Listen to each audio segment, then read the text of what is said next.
It is my pleasure, really, to introduce Bill DeRosa, who's the co-founder of The Talking Finger. His agency, as we said in the flyer, is award-winning. Bill did a presentation for us, I think last April, talking about social media.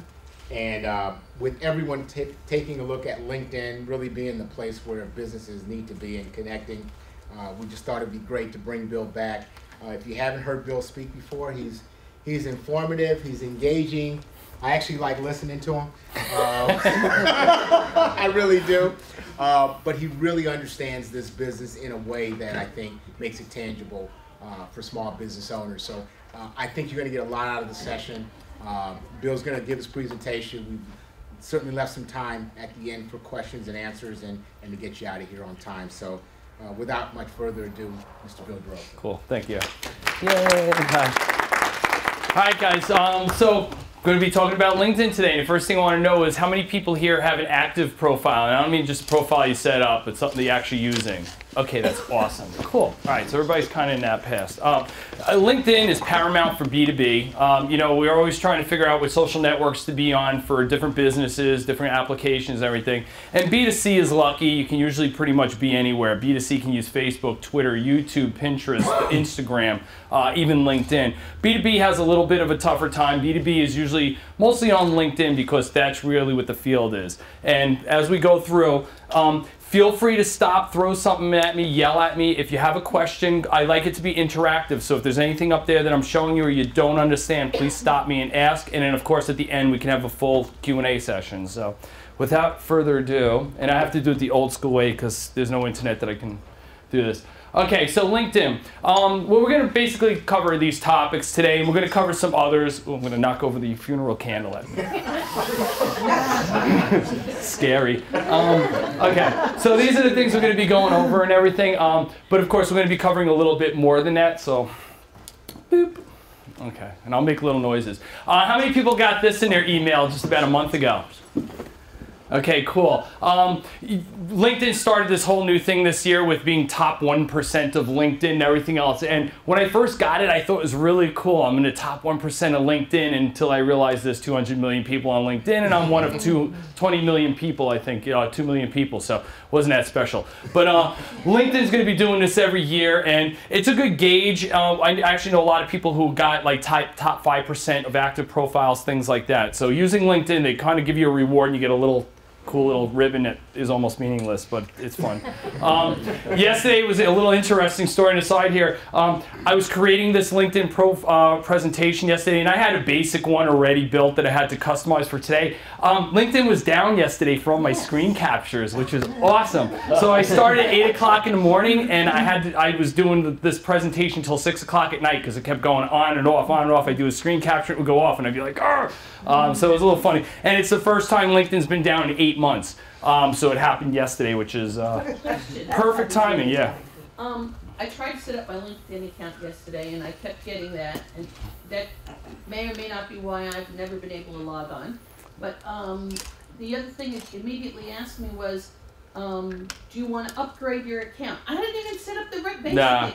Upgrading account, unless you're, don't bother paying for the pro unless you really feel like you need to use InMail. What InMail is it's a way to circumvent that you actually know somebody to connect with them on LinkedIn, because you need some kind of way that you either need their email address or something else to connect with them. So by paying the pro version, you can circumvent that and use what's called InMail. That's really the only benefit. The other benefit is if you're an employment agency, then you want to go pro because you get a lot of the tools and such like that. But otherwise, don't bother paying. You don't need the pro version. You really don't. Okay, no problem. All right, so profile. Profile is your face on this thing. It is utterly important to have certain pieces of the puzzle filled out, look professional, speak professionally, and everything else like that. So this first part we're going to cover. Profile photos. When I see this, that top left guy, you can bet I'm not connecting with you. Unless I have actually met you somewhere and I know you, I am not going to connect with you no matter what. I have seen pictures like this, believe it or not, up there. Not to that degree, but people like in college, and they took their college frat picture and they put it up there. Not good. This one's not bad. Some people, every once in a while, that's my wakeboarding picture. I actually use that on LinkedIn for a little while. I'm going to type an industry where I'm kind of goofy and all this other stuff so I can kind of get away with it. If you're an attorney or something like that, probably it's not the best picture to put up there and everything.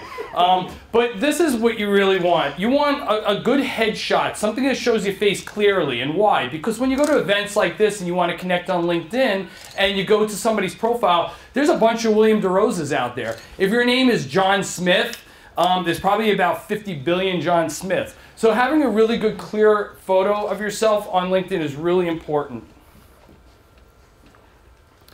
All right, and now here's some of the pieces of the puzzle right here. This top is really important. When people are doing searches on LinkedIn or Google or things like that, those are actually keywords up there. So when you have your description up here, try and put the industry that you're in. You'll notice I have social media marketing up there as the first words right here. I actually put it in twice just to try and get up near the top better. And then, you know, your title right here.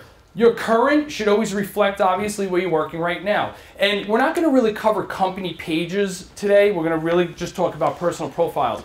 But if you have a business or an organization or a company or something like that, you should have a company page on LinkedIn. It's vitally important, especially if you have more than a couple of employees. Because LinkedIn is a very individual platform. It's all personal profiles and people interacting in this way. So if you have a company, you really need a company page because that becomes the hub of your entire company. And the cool thing is, which I'm going to show you in a little while, that's a clickable entity. So on your profile right there is a direct link right to your company page. So that's really important. And the other piece of the puzzle that's kind of important right here, which again we'll cover later, is that's called the URL. I'm lucky. I've been on LinkedIn for 8 years now or so, 9 years. I've got William DeRosa as my URL. You are not going to get your name probably these days because most of the URLs are all claimed and there's only one per person. Luckily, I got William DeRosa because I'm on for a long time. Most of you are probably going to have to be like William DeRosa 1. Well, you're not William DeRosa, but you probably might have to add a character or two. A good idea for adding onto your URL is maybe like a middle initial or maybe even your company name. You could be William DeRosa Talking Finger or something. But make sure it's something relatable to you. Okay, editing your profile. Editing your profile is a couple of spaces. It's always right here a button, and it's up there where it says profile. You click there, and it drops down, and it goes to edit profile. And editing profile is, you're going to do that quite often because just like life, things change about who you are, what you're doing in your business, and keeping your profile fresh has people come to it a little more often. Every time you change something on your profile, it sends out a notification to all the people you're connected to. Oh. So if you think about it, if you make a change or a major change to your profile, it's sending out a signal to everybody that, hey, Bill DeRosa or whoever has a new part of their profile or has changed their summary or has done this. So by keeping it fresh, I actually want you to use that edit profile every 2 weeks or so and change something in your profile because it sends out signals to everybody. You know, people are always saying, what kind of content? We do content across all the social networks, and people are always asking us, what do we do for content? What do we do for content? LinkedIn's really easy. If you don't really have any content, edit your profile. It becomes content. Okay, so the first thing we want to do is edit contact information. Always make sure that everything about your contact information is filled out. It's really important because when people come to your profile, they want to know how to get in touch with you by phone number, email. The other cool thing is you're allowed to add up to 3 websites on this thing. So for people who have social networks for their business or multiple websites or blogs or anything else like that, make sure you click the little pen right here next to websites and fill them all out. Now what I like to do is I choose other because it has some standard ones here. It's like website, homepage, blah, blah, blah. I choose other, and what other does is it allows you to type what you want to title that page to be. So when, you know, I use Facebook, there is no Facebook drop down, but by choosing other, I manually type Facebook page and then typed in the URL to my Facebook page right here. You can do whatever you want, fill out all 3, if you can, obviously. If you only have a website, then you probably need more than that, but that's what it is right there. Twitter, Skype, address. I don't have my address up there just because I have a home office, so I don't want people coming to my house. Okay, so the next part right here is the URL. Now, when you actually click the edit button next to the URL, it actually opens up this entire panel right here. Okay, so this becomes a control panel, and this is the way you access it. Now, it's funny. There's been people who we've sat down for training and everything. and they're like, I'm not getting anything out of LinkedIn. I'm not even like, nobody seems to be talking to me. And see that top one? Make my public profile visible to no one. There's actually people who have it. I don't know how it got there. LinkedIn automatically defaults it to make it visible to everyone. Somehow, a glitch or something like things that happened like yesterday where LinkedIn was down. Social networks, all websites have glitches sometimes, and it changes settings sometimes like that. So it's a good idea if you find that you're glitching or there's some kind of issue, but you should check regardless anyway, and make sure it's visible to everyone, because if it's visible to no one, there's really no point on being on LinkedIn. Honestly. Why don't you put that up as an option then? If you're in between People- to get fired and you want to, Yeah. you want to go in and not have everyone see, or you have to make change Ah. Yeah. build in your profile. You may want that just while you're doing it. Absolutely. Okay. Yeah. I Can mean, you select certain people not to see it? no, you can't segregate per se on LinkedIn like you can with like a Facebook list or something like that. So it's a pretty open network. The way you can always look at everybody's profile and you can't really hide it from anybody. They can't really contact you though unless they have some kind of correlation to you. They need your email address or they need to have paid for Pro. So it's private to a degree, but you want LinkedIn to be as open as possible. Don't forget, LinkedIn is a very professional social network. So you're not putting up pictures of your kids. There's a difference between using Facebook where you need privacy and using LinkedIn when you need privacy. You shouldn't need privacy on LinkedIn because it should be a public forum for all who you are and what you do as a professional. So you kind of want as much of that shown as possible anyway, and I think that's why they don't really have privacy. And then there's all these different check boxes. You can show which bits and pieces that you want on there. And like I said, if you don't put anything about your family or anything up there anyway, it doesn't matter. And then here's where you can change URL. Remember up there that URL, William DeRosa, you click at it. You can actually customize your profile URL. I strongly suggest you do this. This is like a paramount piece of this. Don't just use the default LinkedIn URL they give you. Claim one.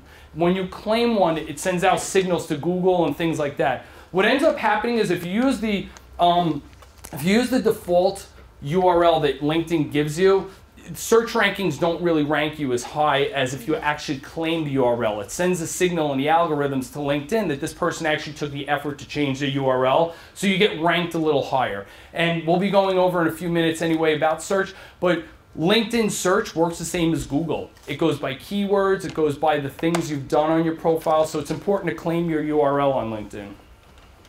Any questions about that so far? Anything? That's Yeah. a one-time situation. Correct. You didn't put your location in, but for a lot of the businesses here, the location is really important. Absolutely. How does that factor in? You definitely want to put, that last slide, you definitely want to put your address in if you can, because that actually does help with rankings too, for searchability and everything. Yeah. Can you put in a town address and would not put a street address? Do you know? Yeah, I think it just says that, but it's a full address, town, city, everything's zip code. But you have to put in a street address as well? I'm not sure, but I think you do. Are you talking versus like a PO box type thing, or? Well, similar. I have like a home office, but I want people to know where that home office is, but not. I know what you mean. So are you allowed to just put town and Yes. that's it? I believe you can. Okay. I don't think you're forced to put the address. Yeah, because I do on my Facebook business page, it just says Oxford, Connecticut. Right? Okay. And I to tell you the truth, I didn't experiment with that, so you can let me know. We're gonna post this later. Yeah, just so you know, Slide. thank you, Sharon. Just so you know, this entire presentation, once I get back to my office, I'm going to upload it to SlideShare. So this entire presentation will be visible to you. You won't have me speaking, which probably sucks for you. But you'll be able to view the whole thing. And then feel free, I don't nickel dime people. If you have a question while you're going through any of my materials, education materials, and you have a quick question, it's going to take 5 or 10 minutes, feel free to call me. I'm not going to say, I'm not an attorney who's going to start the clock or something. If you have a question or something, sorry to all the attorneys. Feel free to give me a call for 5 or 10 minutes. I mean, if you're going to take up a half hour, 45 minutes of my time, then we'll probably need to talk to sit down. But 5 or 10 minutes, you got to call for a quick question. Go ahead and call. Don't worry about it. Search on Google and LinkedIn.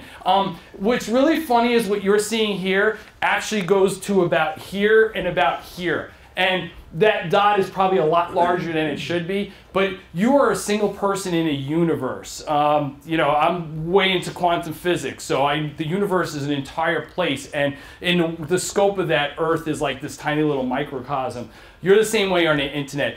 You know, Ben said earlier about information overload and all the information we're getting constantly. Now, if you think about how many people are behind that, it's such a small percentage of a whole scope of the world. So you're a really tiny entity, and this is why things like I said earlier about claiming your URL, all these other things, so that you can be found, it becomes important in time. All right, so search on LinkedIn. You can do searches on LinkedIn. There's a little search box. It actually looks a little different than this. We'll see the newer version up there. This is actually an older screenshot. But there is search on here, and you'll see William DeRosa, Bill DeRosa, blah, blah, blah, all these DeRosas and everything. I come up near the top for William DeRosa. First of all, I've been on LinkedIn for a long time. Second, I have my own URL. I've claimed it. Profile public. URL is claimed. 100% completed profile. You'll see notes from time to time from LinkedIn. It says, there'll be a little blue bar. It says, improve your profile. They want you to improve your profile to also help you with ranking on LinkedIn for search and all this other such. So do it. Now, this one's debatable. Now, no social network gives out their complete algorithm for search. If they did, people can game the system. If they told you exactly how you get to the top, everybody would just do it, and then there'd be no way to have everybody top. So there's a lot of parts of algorithms that are hidden from even people like us who study code and everything else like that. I can't get into the algorithm of LinkedIn or search, things like that, and they do it for a reason. However, the signals are that activity on LinkedIn helps with your search rankings. In other words, and we're going to get into search, I think, in the next slide or two about that, but as people search for who you are or what you do, by being active on LinkedIn, and I'm going to show you how to be active in a little while with groups, even editing your profile. Remember I said it earlier, even editing your profile sends a signal out. By being active with your profile, it helps you rank higher than people who are in the same business or have the same names and such. Keywords rule. Just like in Google, LinkedIn's the same way. All search engines work basically the same way. They look for keywords or signals or things like that. So it's really important with keywords. Does it matter which word comes first? No, well, I mean, you always want to put the most important titles or the things that you want to be found for earliest in there so that when the crawlers come across your content, they read that immediately. Like you'll see on my profile, most of the things, the first thing you see is social media marketing or those type of things, because as the crawlers come across my profile, and the crawlers are the little robots that come look at your profile to judge you, which is great. It's basically what it is.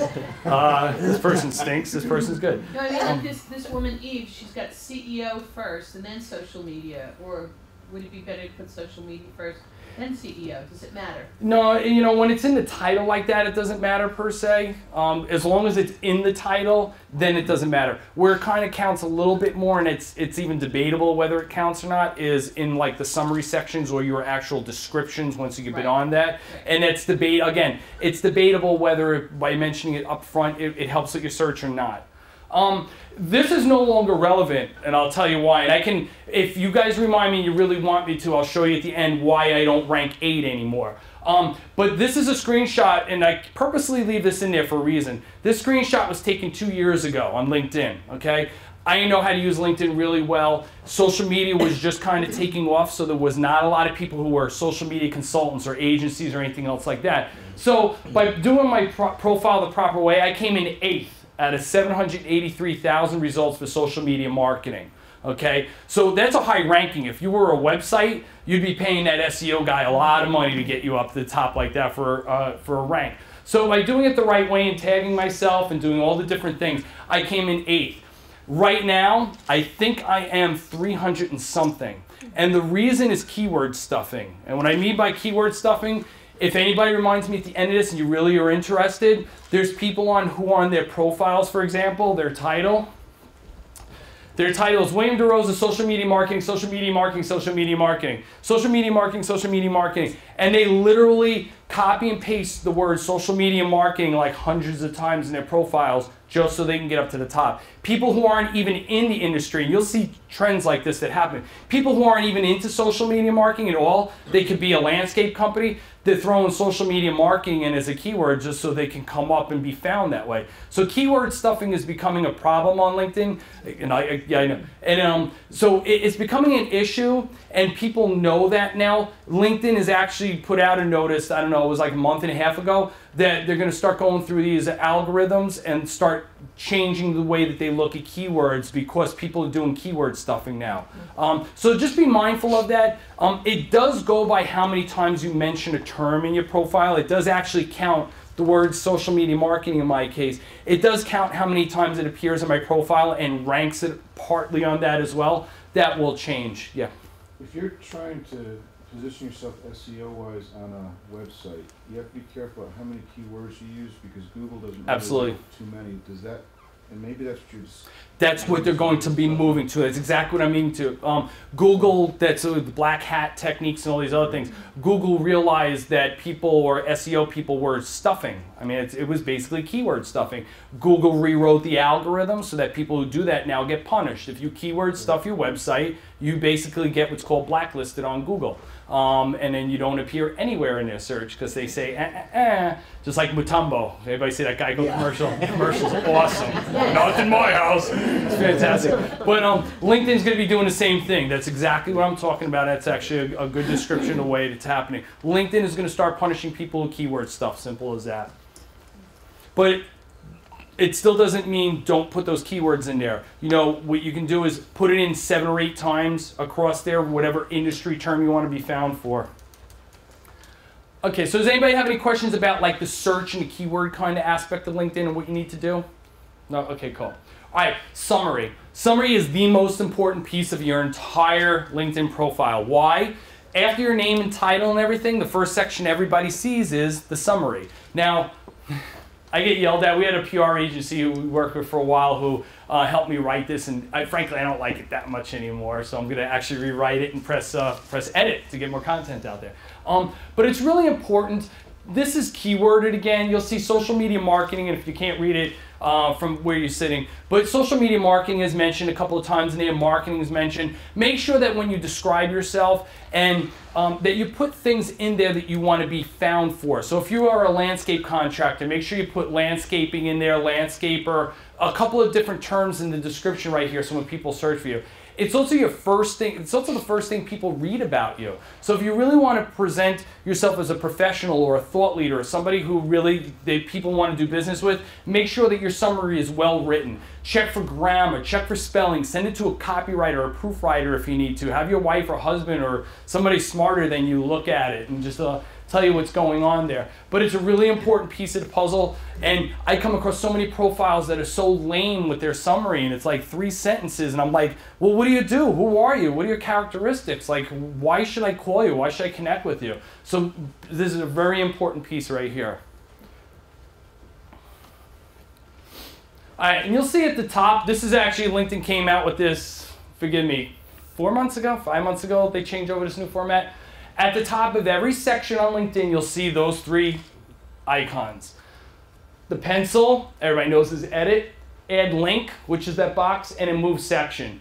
And what it means by move section is, now on LinkedIn, you didn't before, you have a choice, okay? There's summary, there's all these different sections of LinkedIn, and now what you can do is you could prioritize what section you want where, which is actually pretty cool. And when you're actually using it, it'll become a little more clear how that functions. But for example, if you have like, you have education, you have recommendations, you have all these things, you can determine where in your profile what's most important for you to show. If you do a lot of presentations like we do and stuff like that, that's more of a priority for us than my education.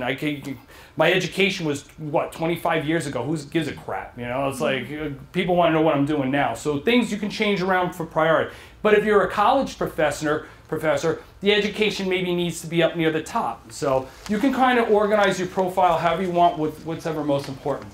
The best thing that I thought they added, the coolest thing is this add link.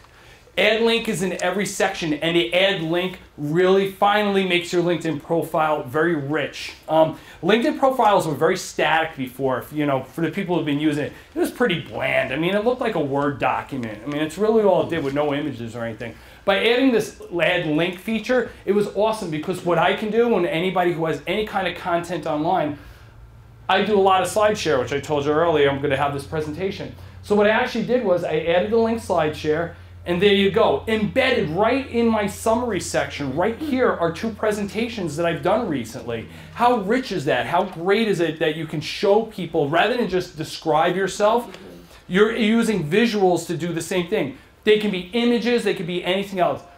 There's a little thing right here that people sometimes miss, because I have gotten calls with, well, which ones can I add?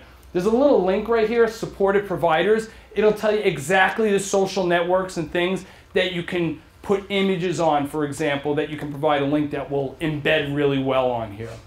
But use this section, yeah. Is YouTube approved? Yes, absolutely. So if you have photos and stuff, you have to have it hosted on another site. Correct, yeah. So I think like this supports Tumblr. I think it supports Pinterest. Instagram, I think Instagram just came aboard and everything else like that. Yeah, so it has to be hosted. It can also be hosted on your website.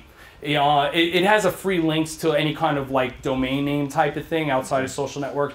But yeah, as long as you have a URL address, it usually does pick up. So if you're a landscape contractor, you're a construction person, any of these things like that, anything that has any kind of visual aspect about your business, really enriching your profile with this. It makes a big difference with people looking at it, because text is one thing. When you add visuals, and you know, just a little sidebar, this is where the social networks are going. I mean, if you look at the most popular growing social networks right now, it's Vine, it's Instagram, Pinterest is kind of leveling off. But all the new social networks are now moving towards a lot more visual aspect than textual. Yeah, you know what I mean, the words, okay? But they're all moving this way. Even Facebook, I have the new timeline. The new timeline that a lot of you probably aren't even seeing yet, it's very visual, it's very rich and vibrant. Even Google Plus, if you look at Google Plus now, they changed the entire top half of Google Plus where you have a really awesome bright image now, and they're actually playing with some stuff to embed in there now. So it's all moving visual, yeah. I heard from a few people who I know from town about moving to Google Plus versus Facebook, that they like it better. Mm-hmm. Any thoughts, comments? There's absolutely no consumerism yet on Google Plus. It's still a playground versus Facebook, which at least you can show a little bit of ROI to a lot of ROI, depending on what it is, and obviously some no ROI. Google, I haven't read any article or know anybody yet who's actually made money. And if you're a business owner, you want to be on these networks. So, you know, for a lot of reasons, it's not always about making dollars. Sometimes it's brand awareness or just getting your name out, things like that. But Google Plus really is still a lot of like self-starters, entrepreneurs, things like that. The people who are popular on Google Plus are popular on whatever social network they go on. So, you know, search-wise, yeah, it's going to be awesome for search. And I think every business should make a Google Plus. And there's no reason it takes 10 minutes to create a Google Plus page. I mean, realistically. It really should be on it. Whether you use it or not, it's up to you, but you should have a presence on there, and a really optimized presence. One of the things, and I'm sorry to go on a sidebar here, but I feel it's really important. Any social network you are on, make sure you fill out every single section that you possibly can on that social network. Make it rich with links, other places. Don't just create a profile half-assed, excuse my French, and leave it there because you're not getting any benefits for it. Even if you're not going to add content to a social network, make sure it's filled out to as much as you can, as rich with stuff as you can. Yes. Oh, I was going to bring up or ask you if you've seen a big correlation between the Google Plus and Google search. So like if I +1 somebody, now my search results are skewed because they're in my network. Absolutely, and that's actually, it's funny because people come to us and they go, wow, this is great, look, my website comes up, blah, blah, blah, or this thing I'm searching for in Google is coming up really high and this is great. And it's like, well, are you logged into Google Plus or anything right now? Yeah, I think so. I think I'm logged in. Well, that's why. Google Plus, and it's a great point. Google Plus takes the algorithm. Their algorithm is vetted for when you use Google Plus, for example, or you search for something. It records the signals. It records in their back end. Google people always laugh about Facebook. Wow, this is a privacy issue, blah, blah, blah. That makes me laugh my ass off because Google's been collecting information about you for about 10, 15 years now. Everything you do online, if it has an IP address, it's being recorded by Google. So I don't ever want to hear anybody tell me Facebook this and Facebook that privacy and Twitter privacy. Man, you've been watched for the last 10 years. You gonna complain about it now? That's in the search engine, pretty much. I mean, Yahoo's doing the same thing, so they don't have the. They all will. People going on Google. Right. I mean, Yeah. Just from a technical standpoint, I mean, There- everybody is collecting the data, whether or not they're doing anything with it. Absolutely. They all do. I mean, every computer has an IP address. They record every single thing. They have to. It's for data. Even the government wants them. I mean, the government's behind a lot of this stuff of collecting data. They want to know what people are doing. And for anybody to say that they're not, you're crazy. They've been watching you guys for years and years, probably back since the days of America Online and before and all these other Online ones. privacy is an oxymoron. It's an There's no oxymoron. such thing. There's no such thing as online You privacy. log on, that's it. You're out there. You guys are all logged in right now on your iPhones. You don't even know. Now, remember when I said earlier, when you create a company page, it's awesome because when you have your experience right here, it gives you a clickable logo link to your company page. I always recommend everybody, if you own a company at all, you make a page on LinkedIn. Even if you're a sole entrepreneur, you want to make a page on LinkedIn so that there's a direct connection, and it's branding. Branding is vitally important. Branding is becoming more and more important the more and more social networks people are on, because if you have a presence on Facebook and LinkedIn and Google Plus and Instagram and all these other ones right here, it really needs to be branded across all, because as a consumer or your clients or anybody else that's coming to any of your entities, you want them to know they are on your page, they are on your property. You want to make sure. So by adding a company page and doing it right here, it's awesome. It becomes a clickable link, and it also gives you a logo right in your experience, which is really cool. And again, I added a link to my experience. Remember that little link icon you could use up at the top right there, and I embedded my Facebook page right here. So really rich. Skills and expertise. This is a funny one. How many people like this? All right, cool. Everybody's in the same camp. This is kind of ridiculous. I like it. I think it's really fun to see people. But I don't think it's particularly helpful, but I like it. Yeah, like it's cool. It makes you feel good. Yeah. It's very reciprocal. I mean, I get recommendations. I'll be honest, 85 of those recommendations, I probably don't know about 25 of those people, to be honest with you, because it's very reciprocal. And people just like, they connect with you, and they think they're doing you a favor or something by clicking on one of your things to endorse you. Endorsements from people I know, like Howard and Harriet and all these other people who have endorsed me, I appreciate, and I think it's fantastic. The problem is, I have people endorsing me who I don't really know, I never really work with. Well, how the hell are you endorsing me? I never did anything for you. So it's kind of funny and everything, and it's kind of a feel-good thing, because I look at a lot of people, and a lot of people are in the 80s and 100s now with these things, and I look at it, I'm like, all right, well, that's cool and everything. So it's a fun little thing, it's cool. If you can endorse somebody this way, go ahead and do it if you feel like you work with them, but don't just do tit for tat. If somebody endorses you, it kind of waters it all down. This should not be replacing recommendations, and that's my issue with this as well. People are starting to think that this is like some kind of recommendation. This is not recommendations. Recommendations are the powerful piece of LinkedIn. Those are the ones you want to worry about. Those are the ones you want to cull. Those are the ones you want to work, okay? So when I say be reciprocal to a degree, I don't reciprocate. I don't care. You're going to endorse me for social media marketing or any of these things here, and I don't know who really you are. I'm not going to just endorse you back just because you did me. So, you know, be reciprocal to a degree. Someone I've worked with or something like that, I would endorse back because I know that they do good work for something. Yeah. I have a couple of questions on this. So what's endorsing really means? I mean, you know that person does social media marketing, for example, because it's very vague. And then sometimes I'll get a message, oh, can you endorse this person? And it gives me maybe 4 or 5. It gives it a box of 4. So how do I even, because maybe I think, okay, that person's good on this one, but maybe not on all of them. So how do I select some and not the rest? Yeah, what you actually have to do is go to their profile, and it'll open up a box at the top of their profile that's extrapolated out and more, so you can pick and choose. Or you can go to their profile, look for this section, and do it that way, because everything they want to be endorsed for, is actually on their profile. So if there's somebody you know who you get the little box at the top, circumvent that, go right to that profile, and then go through their list and find the pieces of the puzzle that you want to do. Okay? Yeah. Can you reorder your own? Can they be reordered? Like No. ones that are down at the bottom can't become ones. It goes that- by numbers, highest to lowest. So it will reorder It does itself. it. Yes, it does. As it goes up, your highest is up at the top, and your lowest go down at the bottom. Yeah. Who picks the skill sets?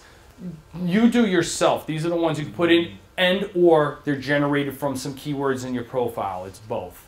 I already had these because before this there was skills and specialties on LinkedIn that you filled out yourself. You would pick all the ones. So when it got transferred over to the LinkedIn, I was lucky enough it just went right over to there.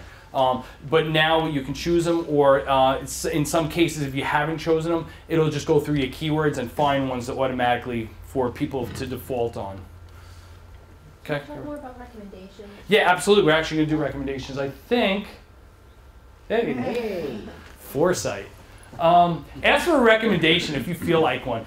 Man, nothing is as powerful as somebody else talking about you. While the summary and all these other things are really important on LinkedIn because you're describing who you are, don't forget it's coming from you. For other people to come in and endorse you, or not endorse, for other people to come in and recommend you, it's really powerful because those are other people speaking on your behalf, and that's vitally important. That's where the whole word of mouth is the most important marketing there is. So how do you ask for recommendations? Really simple, because I can't believe people call me up every once in a while and go, I don't even know how to ask for one.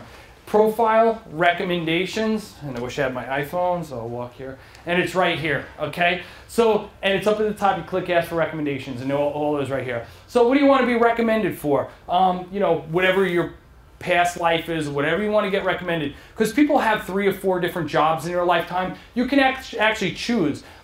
There's times where I've been recommended or I've asked for recommendation because of my trade show past or my marketing past or things like that, just because it looks good that I have a full rich profile with recommendations across the board. For anyone you want. This is your little Rolodex right here on LinkedIn. You click that and it'll open up the address book of all the people you're connected with on LinkedIn, so you can ask them that way. It's from, now this needs to be customized, okay? Never ever, and I'm actually going to show the other one in a minute, never ever ever leave that to default. It looks cheesy. Even when you're reaching out to somebody to connect, change it to something word. Give them a reason. I worked with James Bond, taking down Spectre over there. So, you wanna kind of give them a reason to give you a recommendation. Remind them who you are. Remind them of what you've done with them, and then ask them for a recommendation that way. Yeah. Silly question. I'm sorry to have to leave. Nobody who is not in your friends group, so to speak, can post anything on there. So No. supposing so and so didn't like you for whatever reason. No, they can't. Yeah, they can't just do it. Boop. Okay, groups, and we're going to blow through this really quick here because I know time is an issue. Using groups. Groups are mini chambers of commerce. I mean, that's really what they are. We're all here to Power Network and everything. This is what groups are. Groups is a digital form of this, all right? These are all the things you could do with groups right here. LinkedIn, if you have a profile, it's optimized, all this other stuff, and everything else that you're doing, it's only half the battle. Realistically, what you get when you start wanting to turn an ROI on using LinkedIn, or you actually want to start prospecting on LinkedIn, or all these other things, the magic happens a lot of times in groups. Now, obviously, you can use like your connections to get to other connections for direct people. Within LinkedIn, it's not that difficult to have somebody connect you to somebody else that you really want to get into a specific person at a specific company. That stuff's all really easy. If you really want to prospect beyond there and find more customers or clients or build more strategic partnerships, it all happens in groups. Groups to join. Reasons. Your industry, get exposure and education. I'm a member of a lot of social media marketing groups simply because I learn a lot from a lot of people there because they're finding news articles or tidbits of information that I simply can't find on my own, or I just don't have enough time to research. So it actually becomes an aggregation of all the content out there that gets brought to me. So there's other social media people I respect and everything else like that who find good stuff, and I go, wow, this is really good. Like Instagram, Instagram, I was on the fence about how you can use it for marketing, and in one of the groups, somebody came up with a really brilliant write-up of how people are using it for product products for young entrepreneurs and stuff. And I thought it was brilliant. So I might not have ever come across that, or it might have been a long time before I came across it if not for that. Local, you know, we're all here. Why? Because we're all local and we all want to get together. Local groups are awesome, and I'll show you one in a minute. Groups where potential clients may be. If you want to get into a certain manufacturer or something, if you create boxes and you want to get into a company that buys a lot of boxes, go to the groups they're in or join the groups or the organizations they would be members of and have conversations on there. Or create one. You can create your own group. It's tough to create a group and get it going. It's a lot of work. I've tried once or twice and I kind of, it wasn't worth it to me because there's so many already good social media marketing groups. But for your own industry, if you're not finding a lot of groups, create one, start one. It's work. You're going to have to get people to join, all this other stuff, just like any other, you know, organization, but they could be valuable in the end. The cool thing is you get email addresses when you do it too. It's the professional social platform, but it's still a social network. LinkedIn is still one of the earliest social networks to be developed. It's unfortunate people don't use it more like that. If this is the way you're going to be on LinkedIn, just like at a Chamber of Commerce meeting or right here, if that's the guy you are, you're probably never going to get any kind of business or relationships built out of it. You got to kind of be like this dude right here is, yeah, let's all hang out. Active in groups. I mean, you can read this for yourself, but you don't want to spam groups. The idea of being in a group is to go in and be a human being and have conversation, not to sell yourself. The minute you start really selling yourself on any social network, this isn't just for LinkedIn, you're dead. Because I can go to your website to be sold to, I can call you up to be sold to, I can get an email newsletter. Social is about building relationships, engaging, and having conversations and learning, things like that. The bonus happens to be that you get your name out there. But if you're attacking along the lines of that you want to build relationships with people and meet new people and do that and expand your base, then that's where it works. Group, I mean, I just typed in Connecticut. And groups, you go to groups directory, and then you'll see right up there, search Connecticut. There's a lot of groups in Connecticut. I don't remember how many actually came up. 1,393 results for Connecticut. Just by typing in the state. I didn't even delineate it down into manufacturers or anything else like that. I just searched Connecticut. And there's a lot of them to join. And some of them have some good memberships. I mean, you know, that's 3,100 people in Connecticut that you can connect with. Because most likely they're going to be in Connecticut. Obviously, there's going to be people from out of state as well. But the vast majority are going to be Connecticut business peoples in this. Why would you not join these groups? So search Connecticut to start, see if there's anything there. And if you can't really find anything you want to join immediately, then in the search box put Connecticut manufacturing or whatever industry you're in to start segregating it down. But, you know, join these groups. You're here, you join this group. This is even easier. You can sit at your desk with coffee. So connect with people. And this is what I say about the summer, when you connect with people, personalization. This is the default message. When I get this default message, I'm embarrassed for the person, not even for like the connection or anything, because it's like, did you take 2 seconds to write something personally? If I meet you here and you only got a couple of minutes, but I know who you are and you send a default, I'm not going to smack you around. But if like I don't really know who you are and you're trying to make a connection with me and you give me this default thing, do me a favor, don't waste my time, just go endorse me for social media marketing. I mean, I'm not going to do anything. Write a little note, you know, you want to, I enjoyed our conversations on LinkedIn. And, you know, this is really for the LinkedIn kind of relationships you build. Tell them why you want to connect. Give them a value or a benefit or something like that, but personalize it. Use their name, things like that. And You know, on one of them, if you get invited by somebody, or you see somebody and you hit invite or accept, it automatically goes that way and does the default. Whereas if you go in a different way to it, on mobile, it's a pain in the neck. It sets to the default. Yeah. And there's not a lot you can do about it. Yeah. On the desktop, you can. I typically don't. I actually hate the LinkedIn mobile app. I never use it because it has so many faults. That's one of the problems. You can't customize things like that. I friggin' hate it. I save all my LinkedIn for when I'm at a desktop where I have all the tools and all the features. I can customize whatever I want. It's just a lot more organized. The app stinks. I mean, it just does. They got to do something about it. It's the worst social network app there is. All right, I mean, I'm done with my presentation, but questions, anything, doesn't always have to be LinkedIn, whatever you're, I'll stay as long as you guys want. Yeah? Are you familiar with Line, you know, the open networking To a degree.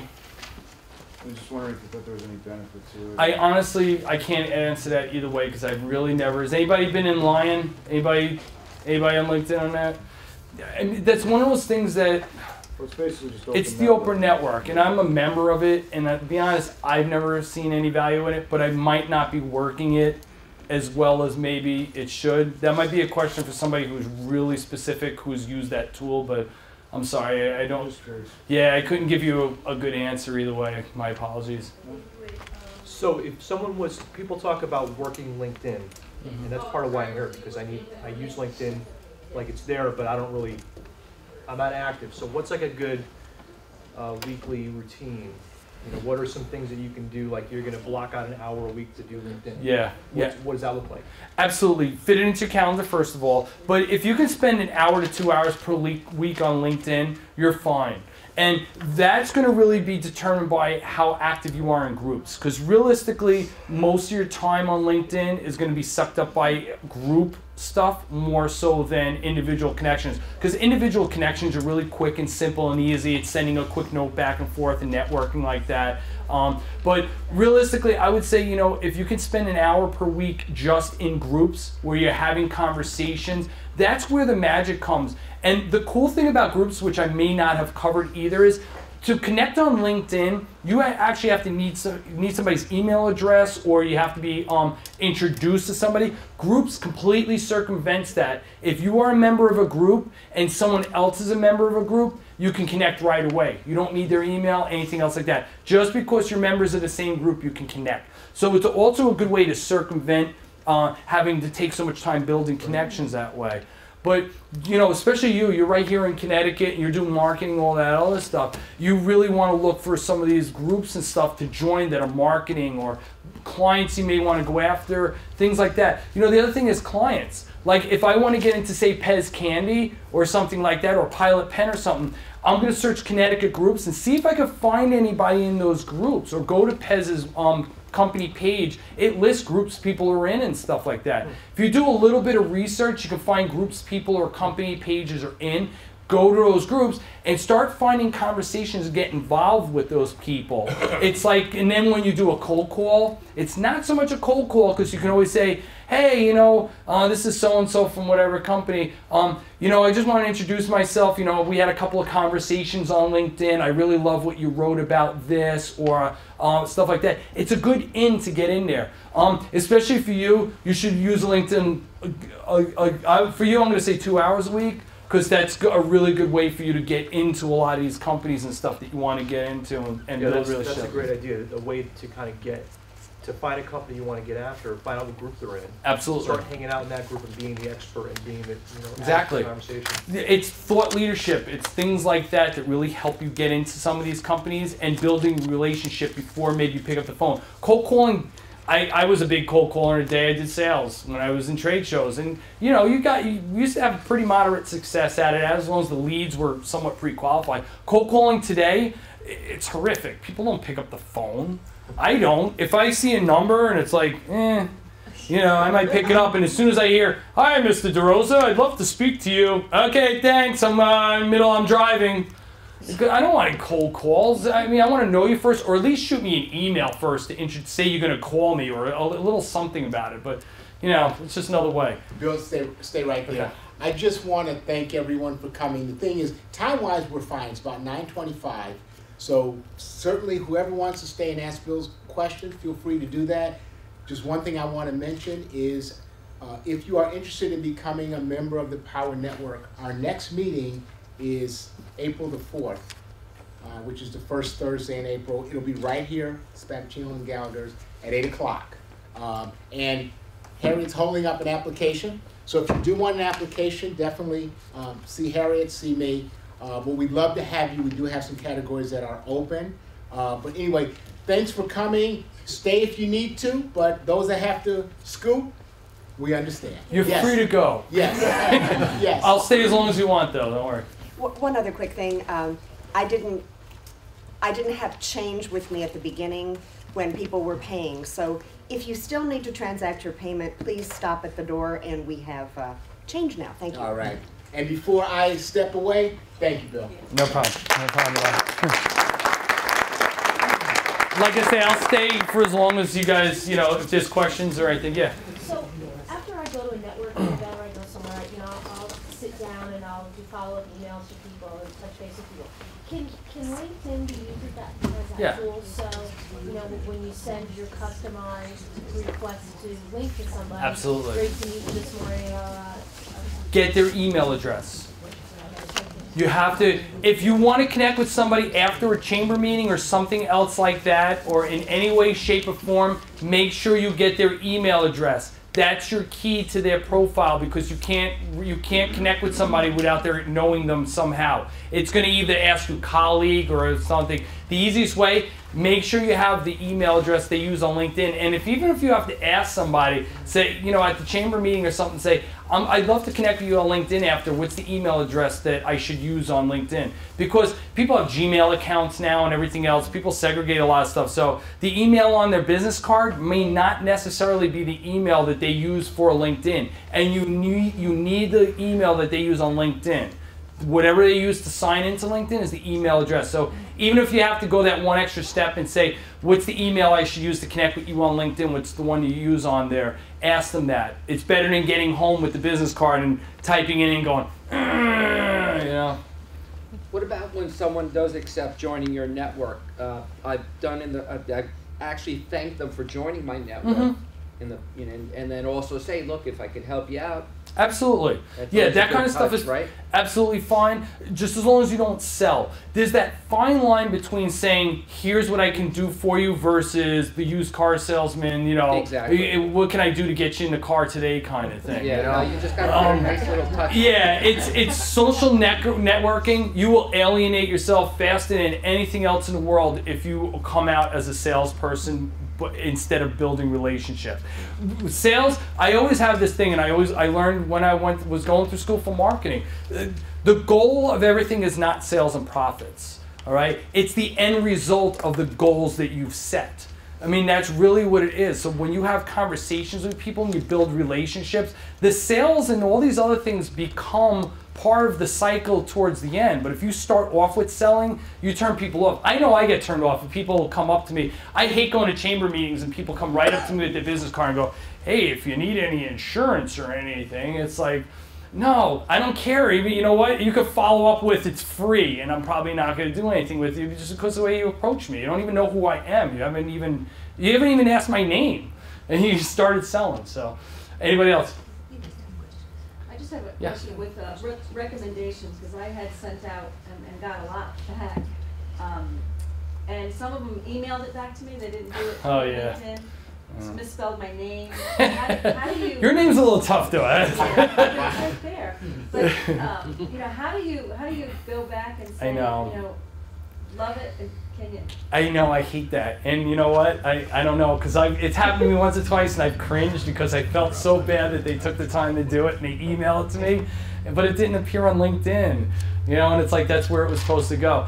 I did email them back or call them and say, look, I really appreciate it, but if you don't mind, just it really will only take a minute or two to go onto LinkedIn and put it up there. And if I have to stay on a phone and help them.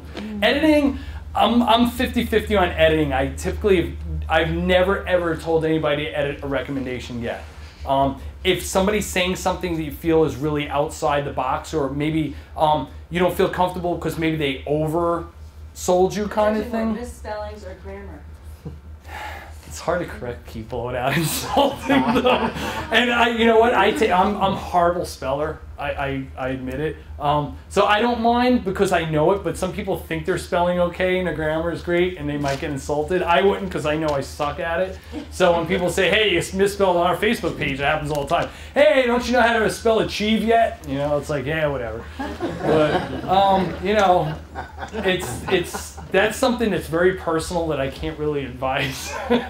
It's a hard one. Yeah. I just want to say there are some industries where you cannot respond on LinkedIn, and you must respond where emails captured. So there are some people that. Yeah, must, I mean, it's not because they're not allowed or deficient in Yeah, and in that case, It's just. and in that case, you know what? It's still a recommendation. It's something you can use on a blog or you can use on your website. You know, it doesn't mean it's dead, even though it really wanted it on LinkedIn. Think about other places you can use that recommendation. Put it on your website, put it in your next blog post, put it on your Facebook page. I got this great recommendation by so-and-so and post it up there. I mean, there's other uses for it. It's not like it's not useful, but yeah, I mean, having it on LinkedIn in one place is where it's at. Harry had her hand up first, yeah.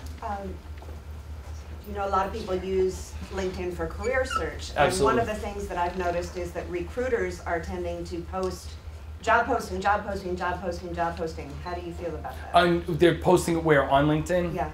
Yeah, I mean, it gets spammy, and you know, that's another thing that LinkedIn's going to address too. You know, it's inherently important for these social networks to monitor spam.